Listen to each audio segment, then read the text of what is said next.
Okay, welcome once again to another edition of the Souls of Black Folk broadcast. I'm student minister Rodney Muhammad here in the city of Philadelphia, along with my co-host, Brother Michael Muhammad from Atlantic City. And we welcome you all to join us tonight for another fascinating episode where we're going to be continuing something that we started and we promised you we'd be back with. Don't forget to go to noi.org, of course, to get all valuable information about the Nation of Islam and what it's doing from our flagship mosque in Chicago, Mosque Mariam. And you can see the Sunday lectures there live, actually, on the webcast. Just go to noi.org and you'll see the webcast live, and you can see it on Sunday mornings. That's 10 a.m. Central Standard Time. And of course, you'll have to regulate that for your own time zone. You can also find out about the Final Call radio. That's 24/7. That's 7 days a week. And it's on, I'm understanding, nonstop. In addition to that, you can learn about the Final Call newspaper. Our publication comes out weekly in your city. You can get a digital subscription to it. Also, you can get books. So come to the Final Call bookstore and learn all about not only just publications of the Honorable Elijah Muhammad, and even transcribed addresses by the Honorable Minister Louis Farrakhan, but there are other authors in the nation too, and now they're starting to have their books up and cataloged, and you can get those too. So, with all of that said, you join us here every Tuesday night at 8 p.m. Eastern Standard Time to hear another edition of the Souls of Black Folk broadcast. Joining us again, he promised he'd be back. He kept his word. We are so happy to have our dear brother back. We like to call him Doctor because he's been fascinating because I just listened to the Honorable Minister Louis Farrakhan saying, why won't you go get knowledge that you can use to benefit yourself? And so I appreciate this Black man because he went to get something that could help him and help our nation. And as we were letting you know his credentials before, and I'm always proud to say it, he is a PhD, he's a doctor in city planning, environmental policy making. These are just important.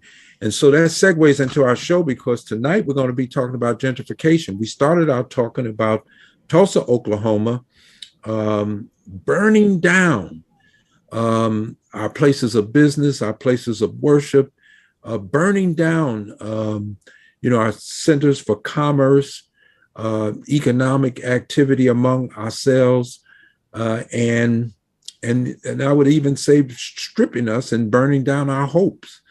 And so much happened there in Tulsa, but we asked our brother to come back so we could take a deeper dive into what is the cry in the land now, gentrification. And just to set this up, I got to thinking about this show today, brothers, and I said, God gives this promise of a land flowing with milk and honey. That's right. He's not talking about dying and going to heaven up in the sky. He's talking about some land flowing with milk and honey. And we're taught in the lessons that the enemy to self and kind, we taught him how to live a respectful life. Didn't say a righteous life, a loving life, but it's respectful. And I always thought, man, I drive through some of their neighborhoods, the curbs are clean, the grass is manicured and everything. I said, you know what? I can respect that. But nevertheless, taught him how to build a home for himself. And starting from the caves and hillsides of Europe, and the Honorable Elijah Muhammad mentioned two things. One, we didn't call it Europe till after we put them there. So you had a wasteland, and then we named it Europe. He said, and then after Musa came and brought civilization, he said the area that was known as caves and hillsides began to be dotted with small villages and towns, ultimately cities and nations. And now you have the big EU, the European Union. Wow. And so it taught me, you know what, you can take the worst of conditions, but if you got quality knowledge, divine guidance, you can take your own neighborhood and make it a decent place to live. So he's my evidence of that. So welcome to the show again, brother student minister Haleem. Assalamu alaikum. Well, alaikum salam. It is so good to have you back. You know, I was trying to think of where to start with this whole thing because so much to talk about. I'm sure you have even more. But housing seems to always be a problem. They just did a survey in the city of Philadelphia to find out what were some of the most critical areas after 3,000 people were surveyed that people of color in Philadelphia found they're struggling in. They talked about injustice in the criminal justice system. They talked about injustice in education.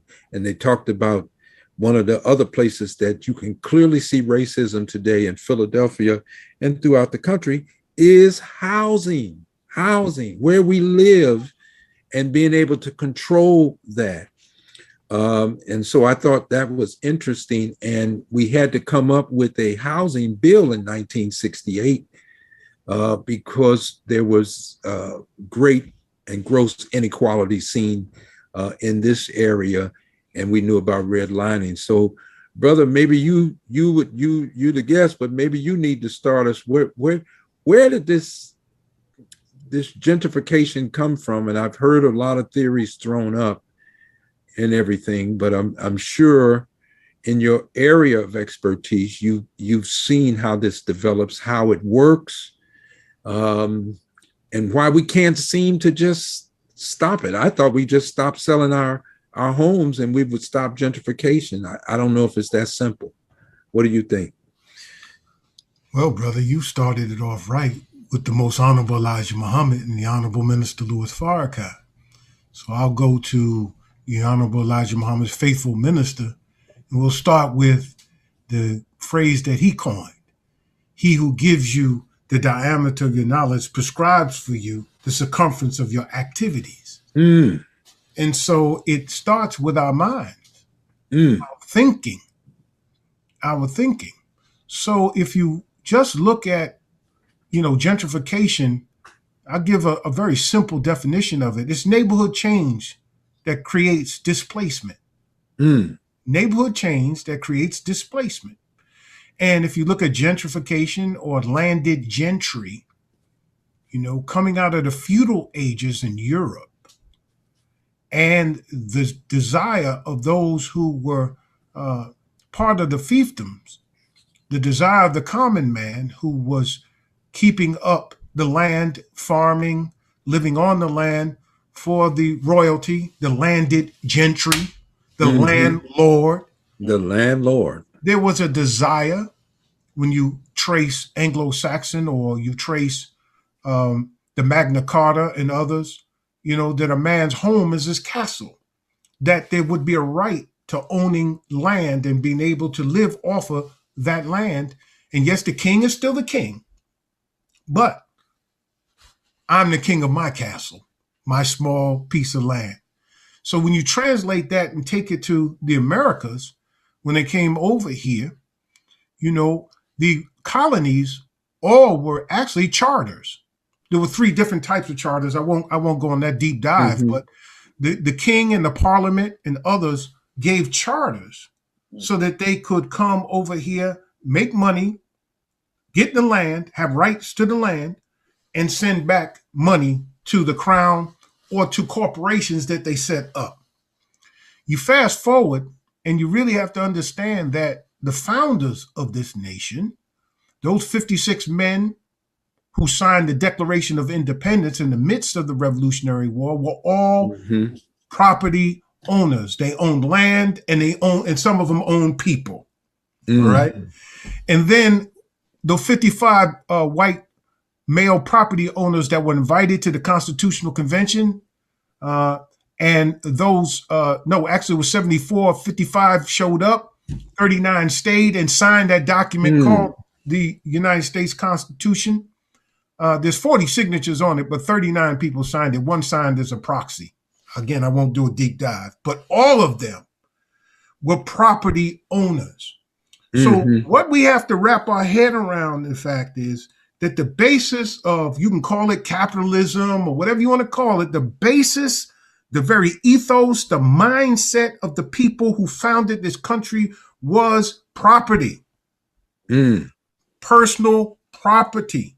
Now, when our people were emancipated, they were free from the hand, but not the control. They weren't given any land. That general order, that field order, for them to get 40 acres and a mule, particularly as it related down there in South Carolina, never was carried out. And after this, Lincoln idea was to reconcile with his Southern brothers. And Johnson, who was a Democrat, had slaves himself and hated black people, vetoed all of the Reconstruction Acts, though they were overridden by the radical Republicans, right? The one who came in after Lincoln, right? That's correct. After Lincoln was Andrew Johnson. He wanted a reconciliation between the South and the North and to bring them back into the Union. To do that, he gave back the land that would have been given to the slaves so that they would be able to have a fresh start. Fast forward and you look at the Homestead Act, you look at the Monroe Acts, you look at those acts where they gave away millions of acres of stolen Indian land, tools, instruments, and all of that, land grant colleges. All of these things were founded to help the European immigrants who came here. Wow. That's right. Along with the transcontinental railroad that went from the Atlantic to the Pacific. When you look at all of that, when you begin to look at it, you understand that this thing is on the basis of land. So the most honorable Elijah Muhammad said, we cannot even think of ourselves as an independent people without the ownership of land. And let me take it just a little further. Not just surface ownership, surface rights, but the mineral rights. Meaning you can sell the surface rights and not sell the mineral rights. So many of our forefathers who did acquire land in the South and other places, they may have sold the surface rights, but they may still have a claim to the mineral rights. So we have to come to the understanding that our problem is a rejection of divine guidance. You see, Booker T. Washington did say, drop your bucket down where you are. And Frederick Douglass did say, power concedes nothing without a demand. It never has and it never would. And W.B. Du Bois talked about the talented 10th. And Dr. King had a dream, and Malcolm said, by any means necessary, but there's only one man. And Garvey said, you know, Africa for the Africans at home and abroad. But there's only one man that ever said, I met with God.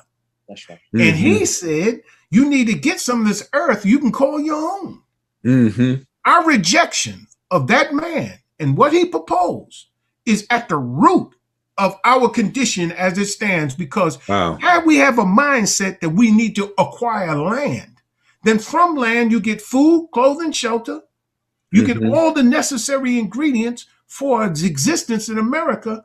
And really, if you look at the underlying cause of the voter suppression that's going on, go back to, first of all, the Constitutional Convention, the Federalist and Anti-Federalist Papers, and the debates that took place.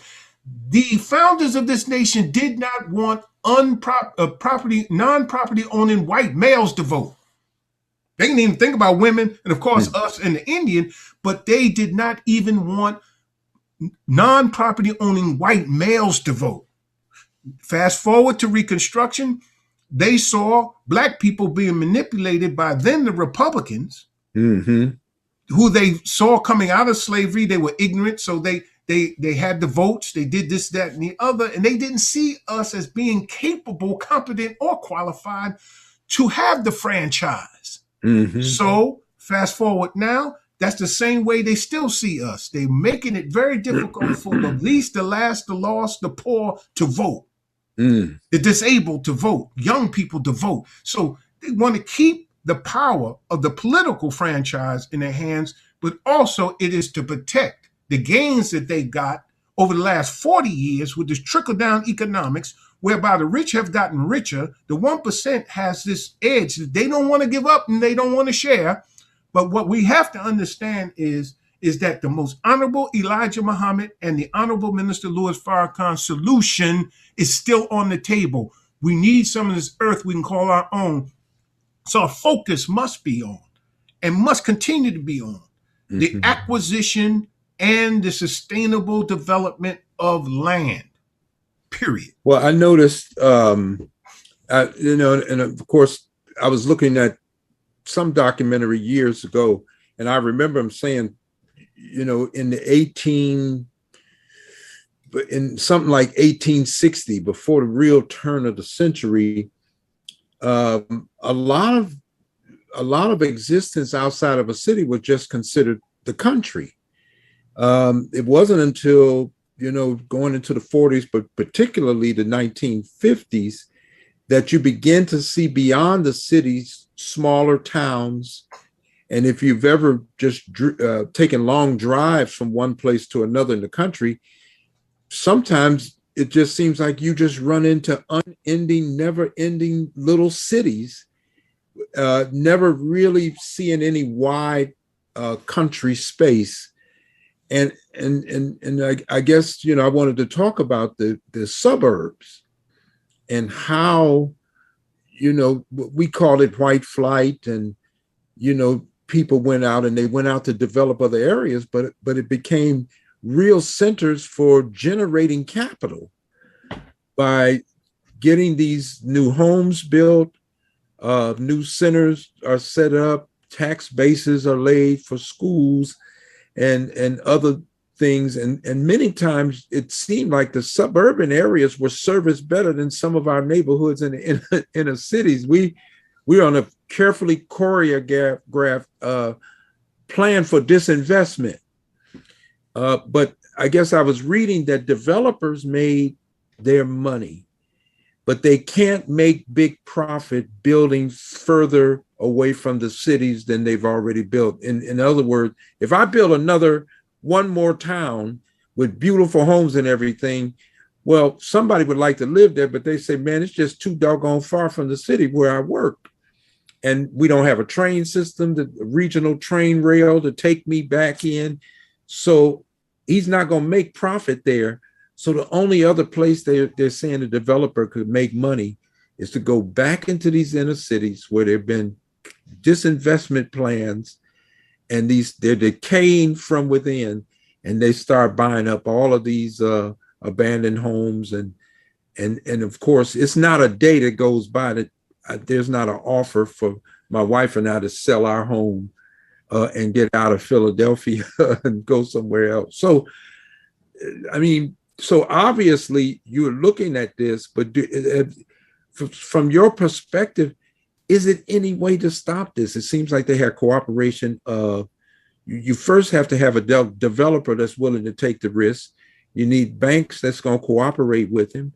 And I guess you need local government to shape municipal policy to make it convenient for these guys to get in.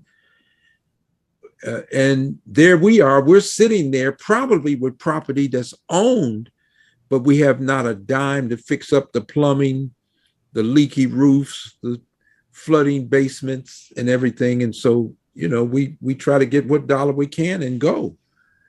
Can we stop this process? Well, we can stop, or we can mitigate the process, but it's based upon our unity or lack thereof.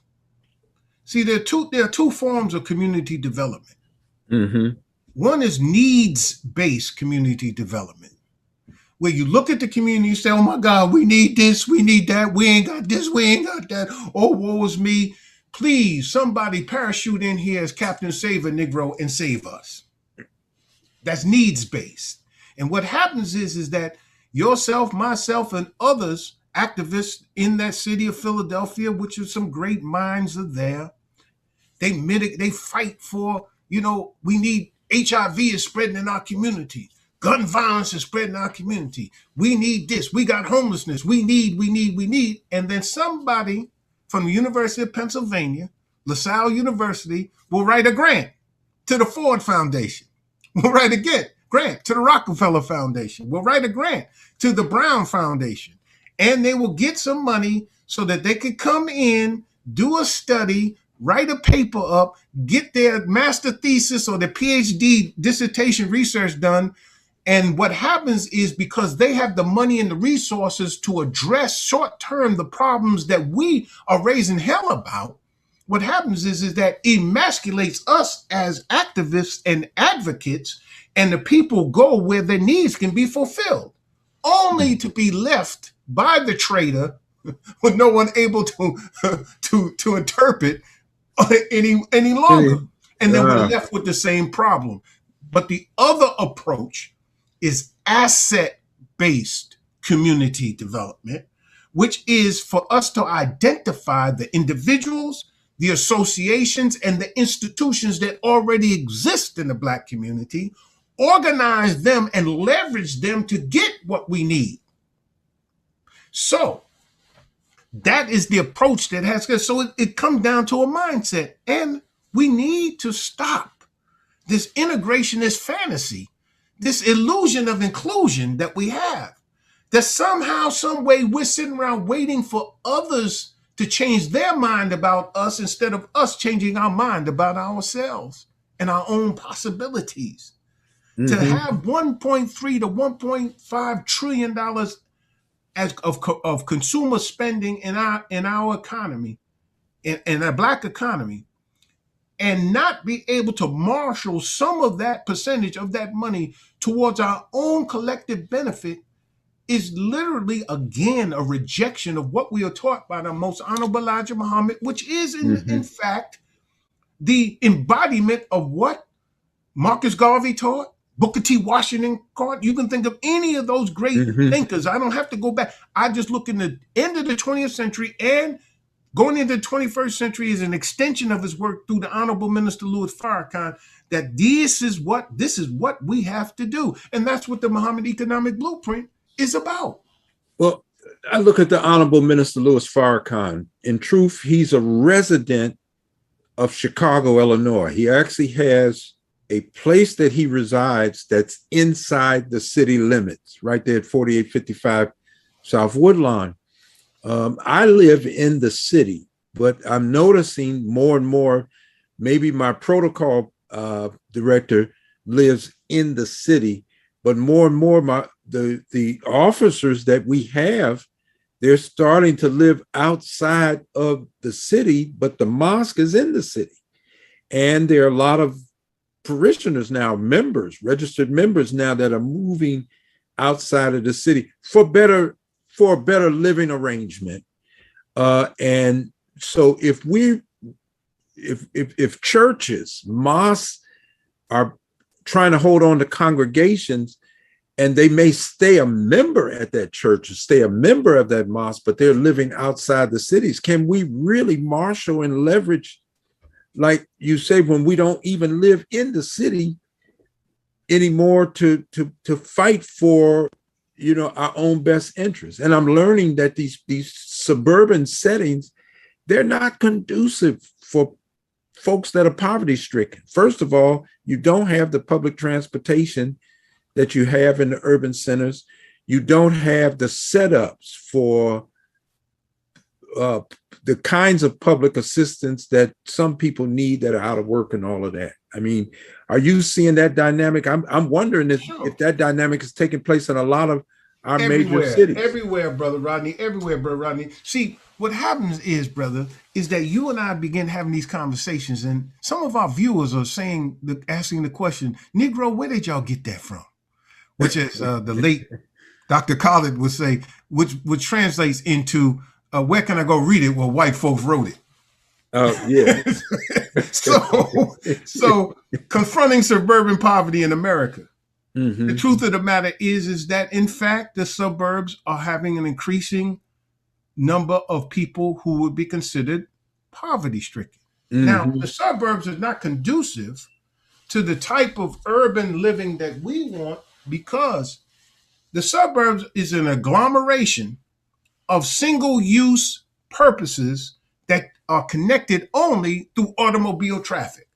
So you have a Hmm. school over here, but that school can't be next to the office park, which is over here, which can't be next to the subdivision, which is over here, which can't be next to the mall, which is over here. But if you see a black man walking in the suburbs, he's subject to get arrested because what are you doing walking? So Yes. you must have an automobile. Hmm. But what we should learn and understand is that, in fact, that is why they're coming back to the inner city is because they understand that that kind of suburban living is unsustainable.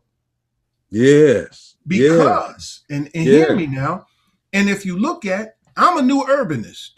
Hmm. So I understand because I understand how you build an urban or urban environment.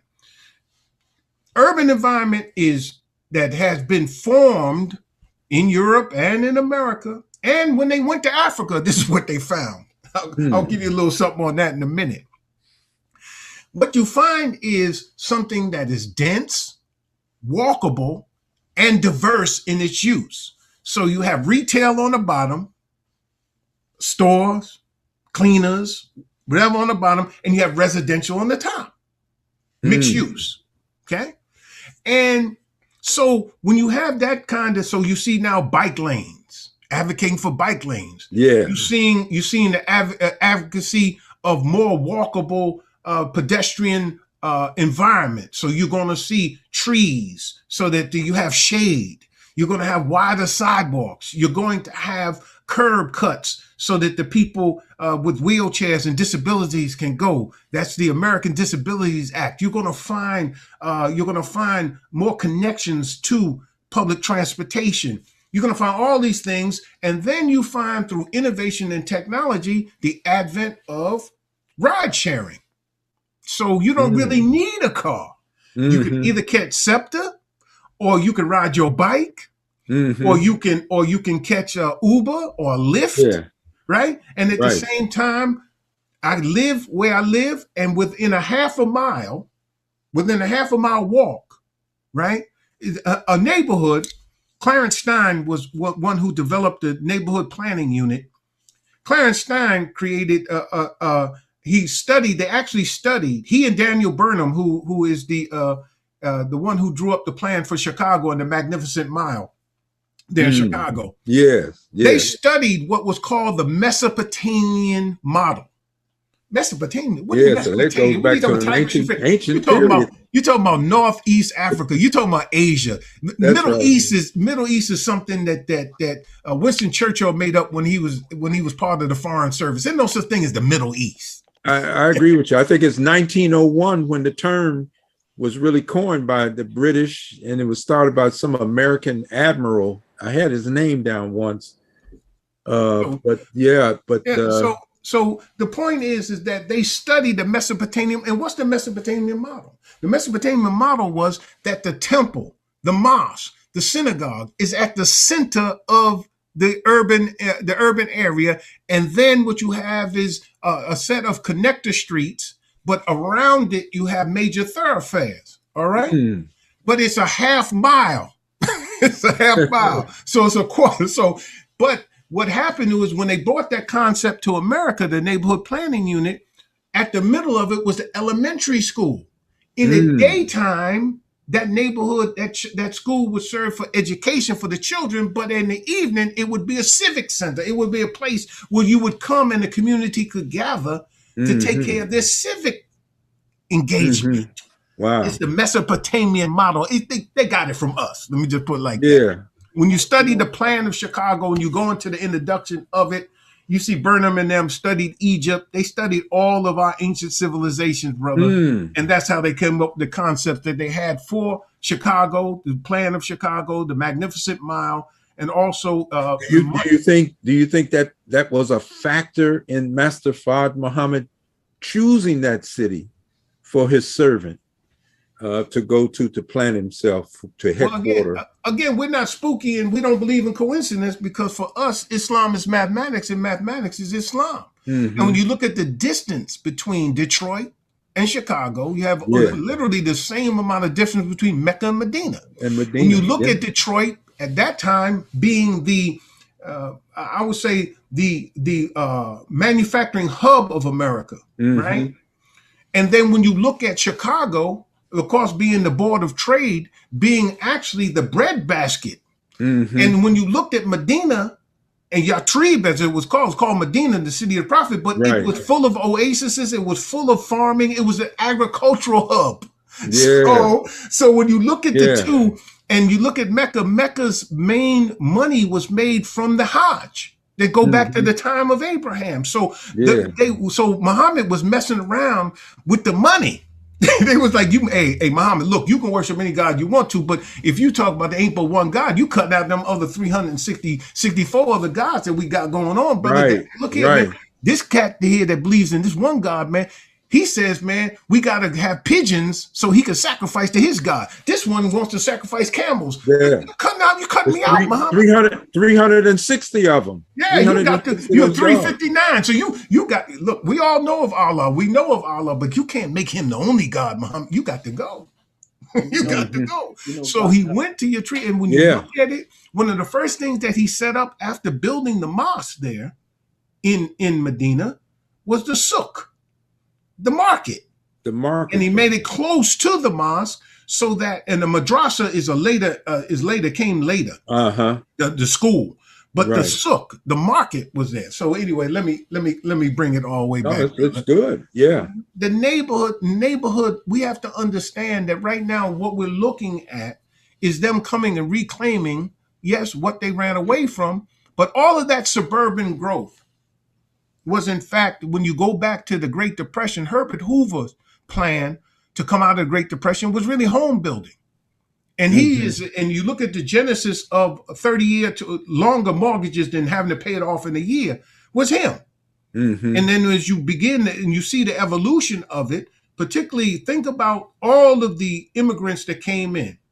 Chicago's the most segregated city in America. Philly is segregated. All them people. You got the Italians, you got the Polish, you got the Czechs, you got all these different people living there. They came from Europe. They were lived in slums, but when they went away to fight as Americans in the war, and they came back, they gave them the GI Bill. And in the GI Bill, they gave them low interest loans so that they could build houses. Every one of them wanted their little patch of grass, their white picket fence, and their own home. They denied black people that.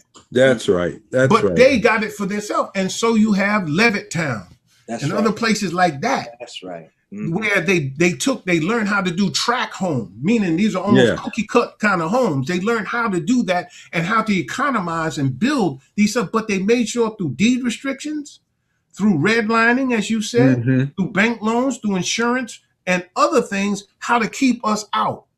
So apartheid in America is by design. Now, what you're watching happening right now is that the deindustrialization of America has now created a new kind of economy that's based upon, it's a knowledge-based economy. And now what you have is what Richard Florida calls the rise of the creative class. Now, this rise of this creative class is knowledge-based, and it's based upon talent, 3 T's, talent, technology, and tolerance.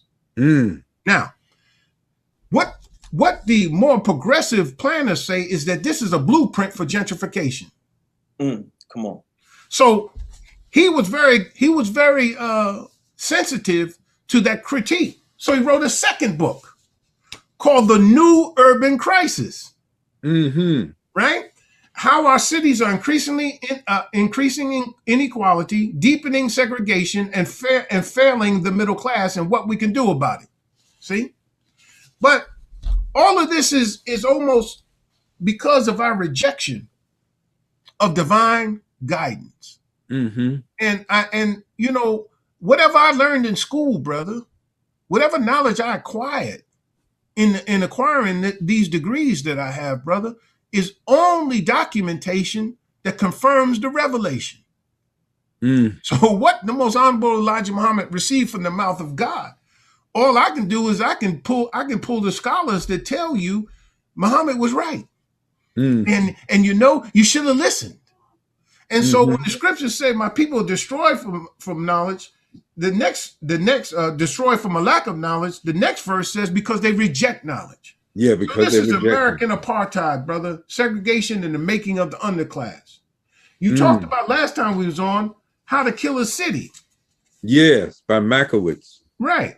But what Yeah. you have to what I encourage your viewers to read is a book Oh, by yeah. Richard Rothstein called The Color of Law. Color of Law. Yeah. And they'll understand how it was public policy. Mm-hmm. Public policy that created the ghetto. Public Mm-hmm. policy that kept us out of the suburb. Public policy that ran freeways through our communities. Public policy that did not, it was public, but it was law. So it isn't just racist people. It is a system and systemic racism that did it. Mm-hmm. But now, the bottom line is this, though, brother, is that there was a study done by a company, actually out of Chicago, believe it or not, called the Negro Market. Mm-hmm. Published Wow. in the interest of the Negro press. And in this study, it goes back to 1932. What they were looking at is the potential. What they were saying to their white brothers back then, man, you don't know how much money them Negroes got. They got schools, they got churches, man, they got businesses. Man, look at, they tilling the soil. They got homes, they got financial stability, they got banks, they got their own athletic system. They got all of that. And guess what? Because we're not tapping into that market. So integration for us was a sin. Desegregation was right. Because we should, if you say the 14th Amendment, we have equal protection under the law, then our righteousness, our character, and our money should take us anywhere we should want to go. We should be protected by the law if we were really citizens. Yes. But we're not in their eyes. So integration, what integration was to tap into our market. And the only way that we're going to get out of that is to come to grips with what we rejected and begin now to operate it. But it is not for, as the Honorable Elijah Muhammad puts in the economic blueprint in 173, 174, 175, a message of the black man, it really isn't for our lost found brothers and sisters to do it. It's really for us to do it, brother. And for us to make the example. And even if it's a small example, to make an example of what can be done to make our neighborhood safe and decent place to live, and through the acquisition of land and property. And we do, and I close this portion by talking about those booklets that came out in the 70s, 74 to close to 75, called The Accomplishments of the Muslims. And it showed the housing that the Honorable Elijah Muhammad built for, not only is built for his on Indiana Avenue. Yeah, I remember those. You know, the Cottage Grove plan. Yeah.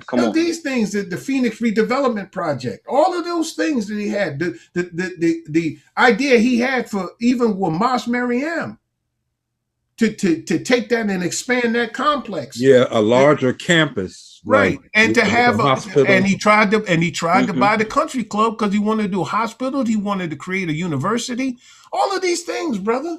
Yeah. So we have to, Dr. King wrote a letter from the Birmingham jail when he was arrested. And he was criticizing actually the church. So I'll expand that to all religious leaders. He said, in essence, I'm kind of paraphrasing, he talked about how the church or the spiritual leaders have to stop being a thermometer. Meaning all we do is we tell what temperature it is. How we have to now become thermostats and set the temperature. That's the challenge today. Well said. Well said. Dr. Haleem, I want to say, beloved, that, you know, even with our last interview, your thorough examination of the history of how all of this has come about is so important to our viewers.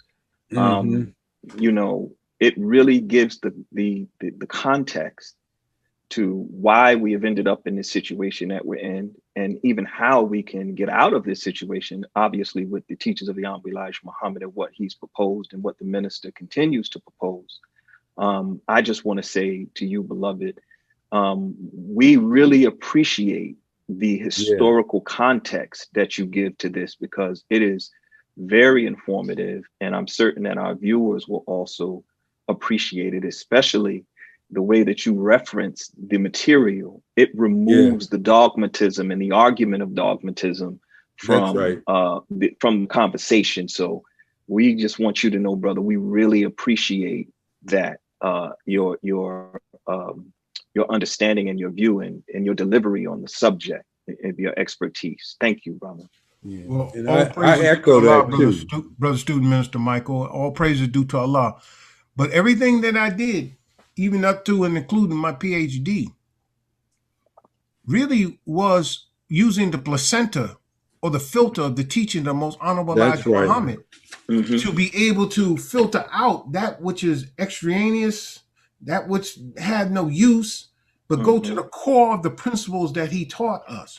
And in essence, this man's world is based upon materialism and carnal knowledge, where our focus is. And so I'm doing a deep dive and a read, you know, Brother Rodney, you know how you and I have this thing when it comes to gangsters and World War II Nazis and all of that. Well, I'm doing a deep dive on Patton, George S. Patton Jr., right? Okay. And the 761st Armored Battalion, this all black battalion that came out of Fort Knox, Camp Claiborne, and Fort Hood, and went over there and fought, was part of Patton's Third Army, man. And then some of them liberated some of the concentration camps. They engaged in longer sustained battle than and brother, they literally were written out of history, man. But I'm doing a deep dive, so I'm doing a read on that. My point in looking at all of that is the fact that our forefathers, my father was a World War II veteran, brother, an honorably discharged World War II veteran. He's buried in upstate New York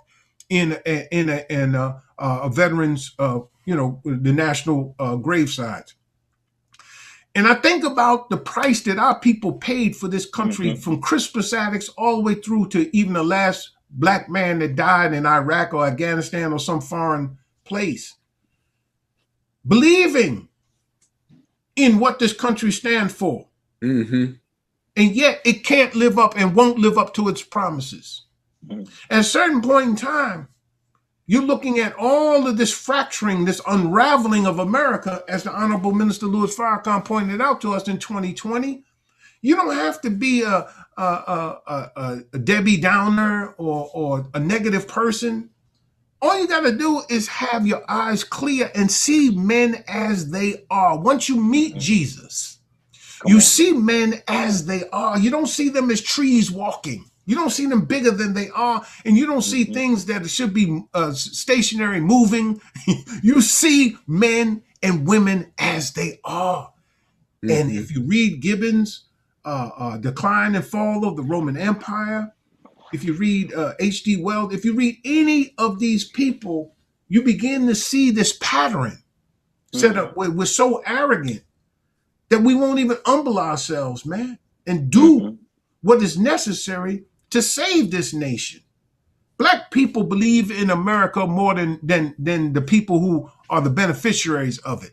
And now we got our good brother, Reverend Barber, and the moral movement out of North Carolina. And he says that we're in the third Reconstruction. What happened with the first two? Come on. The first one ended because a deal was cut. See, we can't trust liberals. We can't trust conservatives. We can't trust moderates, because the moderate is the one that cuts the deal between the liberal and the conservative. That's how 3/5 of all of the persons came about. That's how the Connecticut Compromise came about, from the New Jersey plan and the Virginia plan. And it was Roger Sherman who came up with the Connecticut plan that made us count us as 3/5 of all of the persons. And Missouri, I believe Missouri was involved because I remember Missouri clearly wanted slaves as their property, but they didn't want to pay a property tax. So that, I mean, but that's later on. So you got the John Calhoun, you got the John Calhouns and others, the Compromise of 1850. You got the Kansas Nebraska Act. You got all of these compromises. Ever since the very founding of this country, it has been those moderates who have sold us out. How did Rutherford B. Hayes become president of the United States, the 19th president of the United States, on February 26, 1877 at the Wormley Hotel in Washington, D.C.? He wanted to become president, and those who were in support of his opponent, Samuel Tilden, the Democrat, and they knew some funny business had taken place down there, and there was accusations of voter fraud. They cut a deal. The deal was, okay, we're going to give you the presidency. We'll give you the votes, the electoral votes, if you withdraw the federal troops from the South. And that's how Jim Crow began. We're always sold out.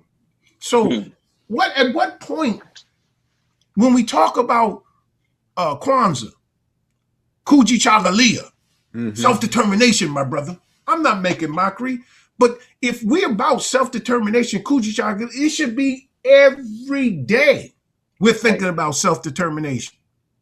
So we really should. And how do we get about that if we don't own any land? A landless people really are people who are not considered in this country.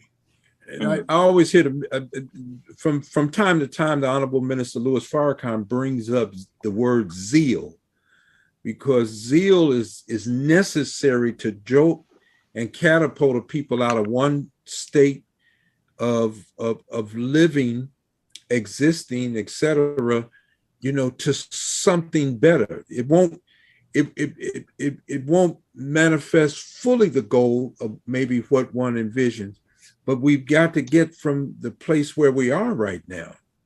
I see a prevailing thing. I echo what Brother Michael said about you, the things we're sharing, because we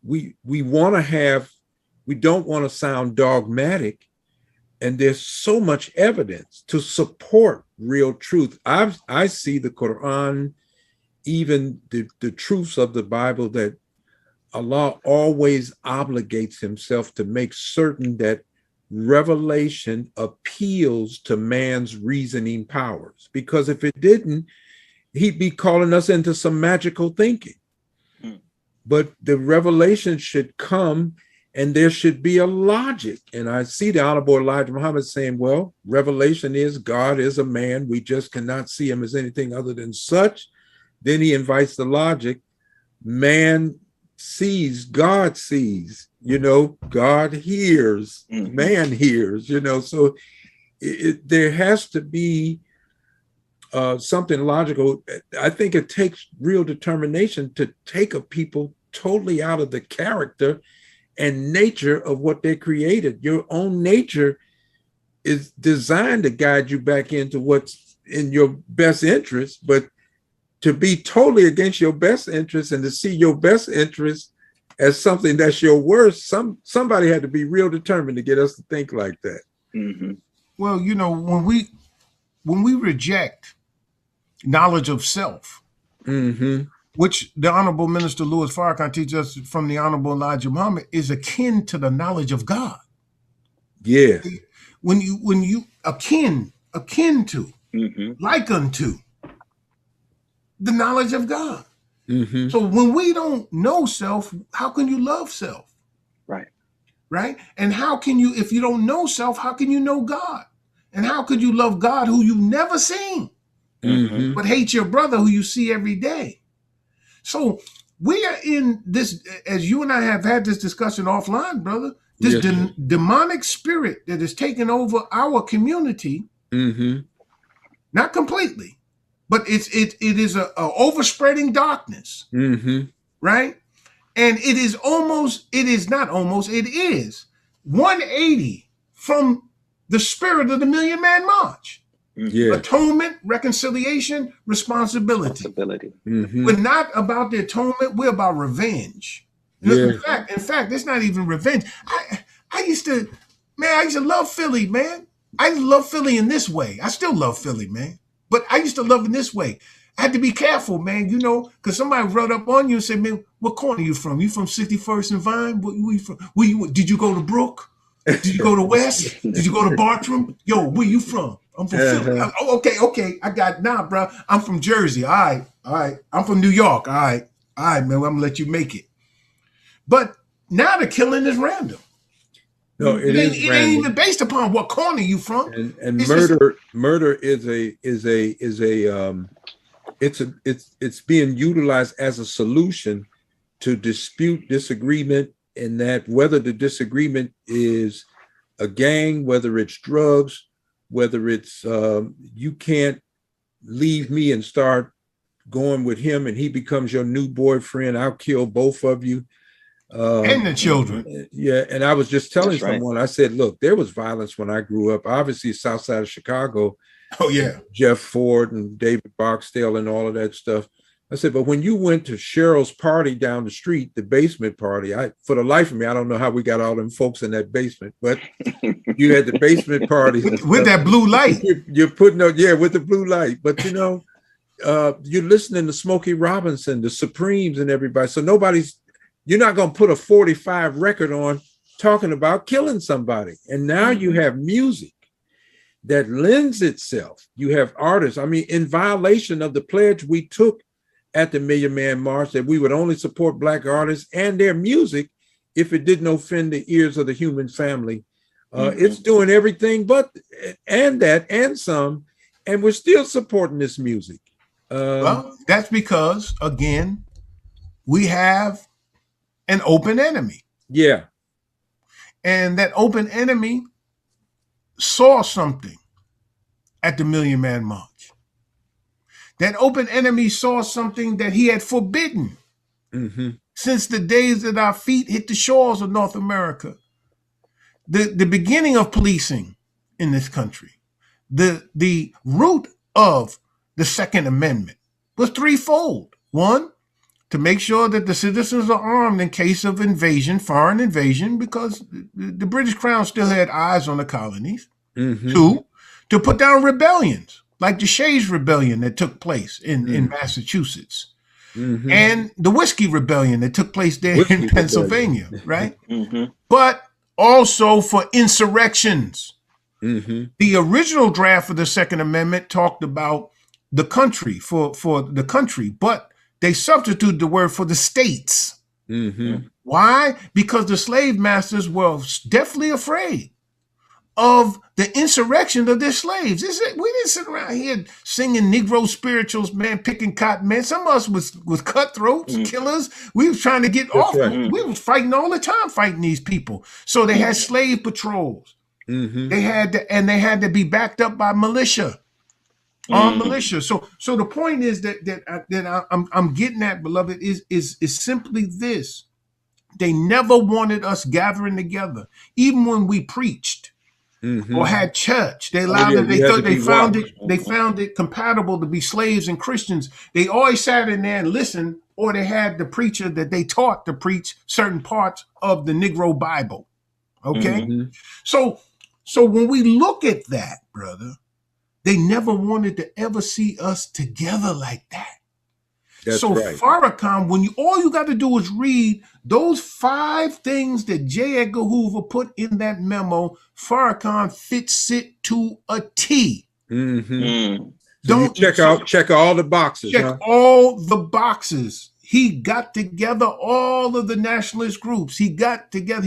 He electrified them. The Christians, the Muslims. The Christians, the Muslims, the Bloods, the blue collar worker, the white collar worker. Everybody was there, brother. Everybody was there. They said, oh, this can't happen. So what did they do? They did everything completely opposite of that. They took care of all family business. They made certain that those blacks who they had, because if Gaddafi would have gave Minister Farrakhan $1 billion or wrote us in, it was tied up in the banks here. Yeah, he was going to But what did he say he was going to do? He didn't say he was going to fund the Muslims and so we could do bean pies, That's bow right. pies, incense, and oils and incense. What did he say? He said he was going to fund the HBCUs. He was going to fund all of our Black civil rights organizations. He didn't just think for himself. That's he was thinking for the whole, as the Honorable Elijah Muhammad taught him. And, so and that would have meant free them up and where free them up. He's funding them.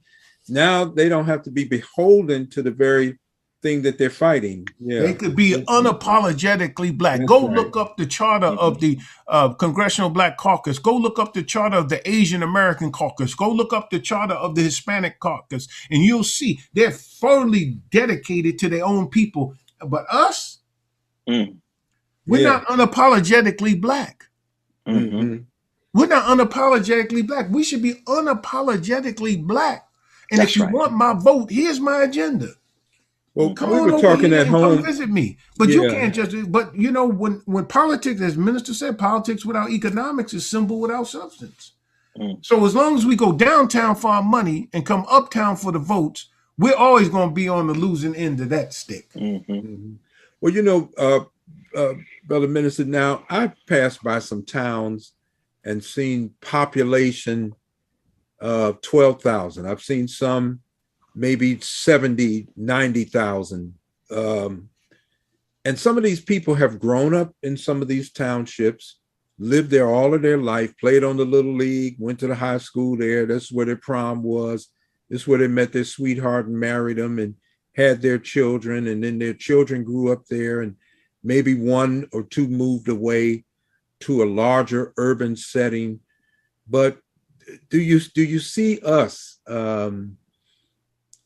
who we say follow the apostle and walk in the light, ever coming together where, you know, there's 5, 6, 7,000 of us populating a town where we can make a mayor and a police chief?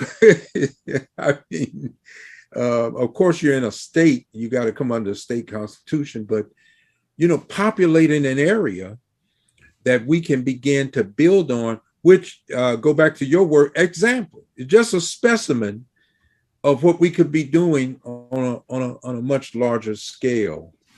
Because somehow in the urban setting, we're already set like that in the urban settings, but even Dr. Claude Anderson say, we don't have a community because there's no cohesion. We just have a vicinity that we live in, a neighborhood, but somebody else controlling it has determined for us how we're going to live there, who's going to live there, what kind of person's going to live there, what kind of services you're going to get, what you're not going to get.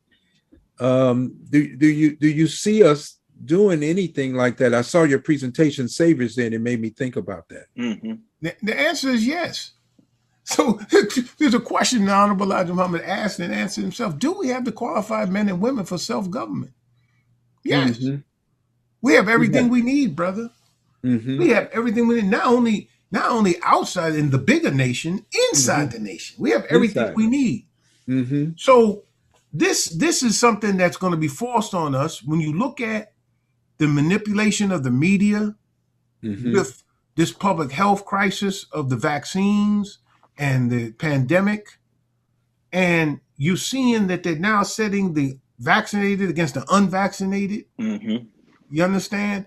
And you look at the uncivil behavior as it comes to voting rights. All this thing is coming to a head. Yes. And we should study, as I do, as the Honorable Elijah Muhammad told us. He said, observe the operations of the white man. So study the history of the Mormons and Joseph Smith. Yes. You know, and Brigham Young. And how they study what they were run from pillar to post, man. They murdered Joseph Smith. Yeah. Brigham Young took go west, young man. He went west and he found in that place, that beautiful place there in Utah. And now them people not only go there from there, they own the Marriott, they own a whole bunch of stuff. And I was understanding that some of the cities there, because they make a product that they sell globally, but some of the cities there, there's just been such low crime. Crime is almost invisible. Because they have a moral code there, brother. That they don't derive from the greater society, that they oppose on themselves. Yeah. And that's and really when you look at our culture We have a culture. And Honorable Elijah Muhammad gave us a That's culture, right. brother. That's right. How That's to right. dress, Mhm. even in our dancing. Mm-hmm. Master Fard Muhammad on Tuesdays, this is Tuesday, Mm-hmm. they would play softball, according to Bernstein Muhammad, his first really secretary. He would dance with a glass of water on his head without dropping it, and he would dance the waltz. Mm-hmm. So think about it. We have the bean pie. Somehow we try to. I don't let nobody joke me about the bean pie. I said the bean pie is mine, just like cherry pie. That's right. Just like That's H. Rap right. Brown said, violence is American as cherry pie. Okay, well, if you can have cherry pie. I got the bean pie. I got the bean pie. The bean pie. Laugh if you want to, but that's part of our culture. You can go in just about any black audience and say Assalamu alaikum, and they'll say Wa alaikum salam. How did that happen? How did that happen? Yeah. So there's a culture. We have a culture, brother. And when people come in our space, they know that we're gonna have a check procedure. We know, and we very rarely have any kind of outbreaks of fights or anything like that. We gather people by the tens of thousands. And how did they? How? As gangster as many of them are, hardcore street as they are, why do they submit to people who don't even carry guns when they know that they armed to the teeth, or at least they leave it in the car? Not because they're afraid. We're appealing to something else in them. That's so right. There's a culture that we have, our language, our folkways, our mores, our norms, our values, our attitude. And we have to create a space, a defensible space where we live together. We do trade with one another. We do what we have to do. That's the point I'm getting at with you. We're doing our best with it now, but we're in an environment that's trying to overcome us. Even as Jesus saw the last days, he cited two prophets, one Noah, the other Lot. As it was in their days, so it will be. Well, in their days, evil just became so preponderant, it was only a remnant of righteous folks.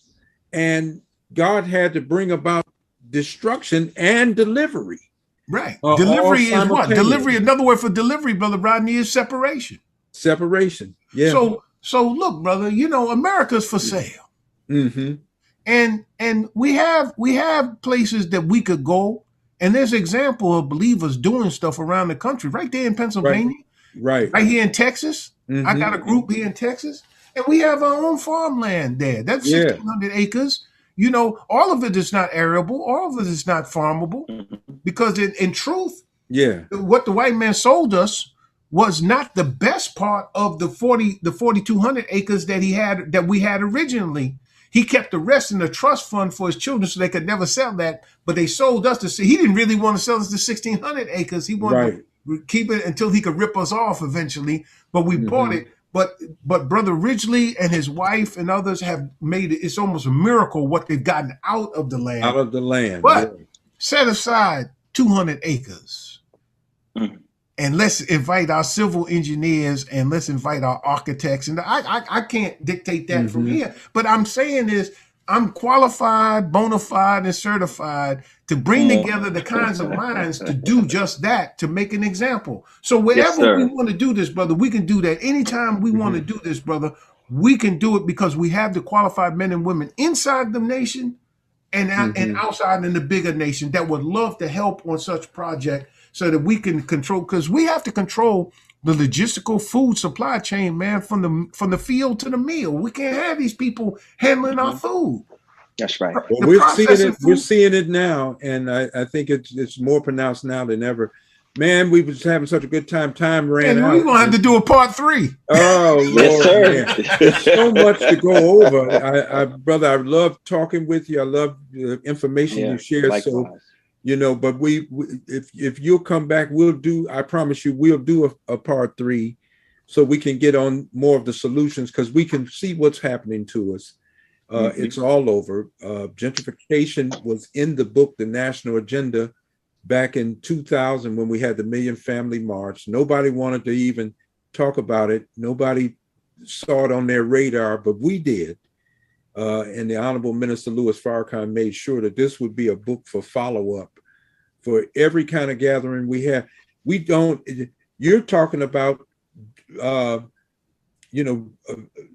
trying to reinvent the wheel to set this book to the side, National Agenda, talking about what we're going to do. You don't have to find something new to do. It's right in here. And it all comes from that revelation, from that Black man, the most honorable Elijah Muhammad, that shared with us and produced. Well, let me apologize to the viewers for saying I don't never, because Jesus, who could call God the Father, that's his relationship was so tight with the Creator, he could call him Father. He said, I of myself can do nothing. Nothing. So right. I of myself can do nothing, brothers and sisters. It's us, our, and we. My teacher would correct me if he heard me using that word I. So it's us, our, and we, not I, me, and mine. I'll close by saying this, Brother Rodney and Brother Michael. I, me, and mine, can they, them, and theirs. Yes, sir. Can never overcome us, our, and we if we would only subordinate I, me, and mine. So let's get the truth, let's get organized, and let's get free. Let's get it. All right, beloved. So thank you again for joining us here on the Souls of Black Folk broadcast. We hope to see you again. That's our dear brother, student minister, and Dr. Haleem Muhammad there in the great city of Houston, Texas. God bless you, brother. Stay strong. You also. Yes, assalamu alaikum, brothers. Wa alaikum salam. Thank you again for another edition of the Souls of Black Folk broadcast. Hope you'll join us every Tuesday night at 8 p.m. Eastern Standard Time.